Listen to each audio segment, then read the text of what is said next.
La question de la chasse, ce n'est pas avec Christ que cela a commencé. C'est depuis l'ancienne alliance. Amen. Et Dieu avait demandé à Josué d'amener le peuple, de prendre le devant pour que le peuple chasse les nations qui restent sur leur territoire.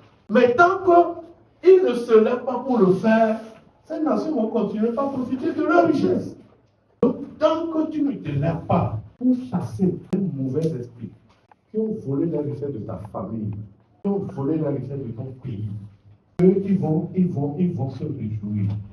Ils vont s'asseoir sur ça, l'utiliser comme ils veulent. C'est pourquoi Jésus dit, en mon nom, vous chassez. C'est lui qui vient sur les chasse. Il dit, mon peuple périt faute de connaissance. Le peuple de Dieu souffre. Le monde est en train de se réjouir. Le monde est en train de profiter de nos richesses. Et nous sommes restés inactifs.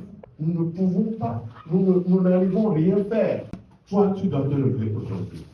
Nous perdons. Nos affaires sont bloquées, stagnées. Nos destinées sont malheureux. Et nous sommes restés les mains croisées. Et nous nous lamentons chaque jour. Les ténèbres couvrent où? La terre. Les ténèbres dont on parle ici, c'est les démons, c'est les mauvais esprits. Les ténèbres couvrent la terre. Et l'obscurité, qui? Les peuples. Les peuples sont dans les ténèbres. Les peuples sont dans l'obscurité. Mais sur toi, les ténèbres se lèvent. Sur toi, sa gloire apparaît. Sur toi, sa gloire apparaît. Des nations marchent à ta lumière. Amen. Pourquoi Dieu veut que nous nous levons et que nous fassions briller sa lumière? Pour que les nations qui sont dans les ténèbres viennent à nous. Amen. Et qu'ils reçoivent aussi la lumière. Amen. Et qu'ils soient éclairés. C'est pas bon quand Jésus est venu. Les paralytiques de 38 ans se sont levés et ont commencé par travailler eux-mêmes, ont arrêté de demander. N'est-il pas bon? Et Christ veut que cette œuvre continue. L'aveugle, qui se tenait à la porte, qui demandait tous les jours. L'apôtre Pierre dit, nous n'avons ni or ni argent pour te donner. Mais l'esprit qui t'a aveuglé, au nom de Jésus, l'esprit est parti, l'aveugle a retrouvé la vue. Une génération de chasseurs. Et nous avons dit la dernière fois qu'il urge que nous prenions la mission au sérieux. Il faut penser que la mission est à nous. Non, c'est pour nous tous. Chacun a sa mission. Tu peux être appelé dans une mission, mais dans ton quartier. C'est ta mission. Grâce à toi, le quartier peut être libéré. Grâce à toi, la famille peut être libérée. Grâce à toi, le marché peut être libéré. Tu dois identifier ta mission.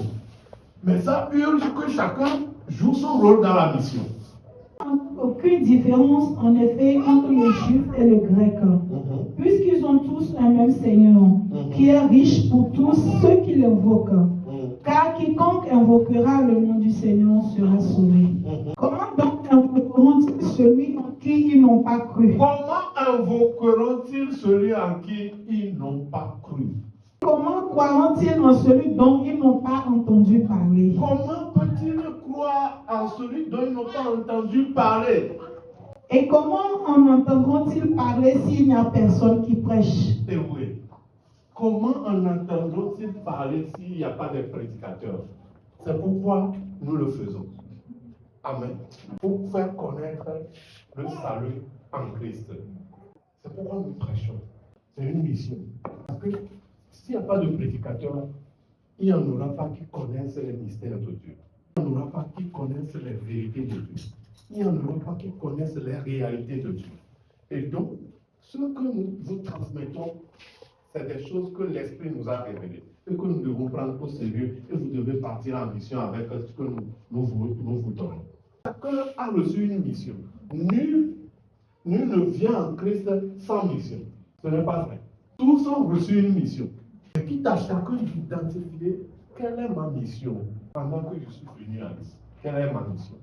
Et dès lors que tu vas identifier ta mission et que tu vas commencer par exercer, tu vas voir le Dieu de la mission. Nous demandons, nous ne recevons pas. Pourquoi? Parce que nous avons laissé la mission et nous courons pour nos affaires. Le Dieu de la mission aussi croise les bras, il nous regarde. Comment pourront-ils entendu parler du Christ s'il n'y a pas de prédicateur? Tu peux être prédicateur dans ta maison. Tu peux être prédicateur dans ton service. Tu veux être prédicateur dans ton quartier. Et comment y aura-t-il de prédicateurs s'ils ne sont pas envoyés? Ouais. Selon qu'il est écrit, qui sont beaux les pieds de ceux qui annoncent la paix, Comment? de ceux qui annoncent de bonnes Il nouvelles. n'y aura pas de prédicateurs s'ils ne sont pas envoyés. Et nous en venant chaque fois là-dessus pour vous enseigner, c'est une manière pour nous de vous envoyer. C'est une manière pour nous de vous envoyer dans la mission. Parce qu'il faut qu'on vous éclaire et qu'on vous donne de quoi, on vous explique comment fonctionne ce monde. Et partant de là, vous pouvez prendre des décisions.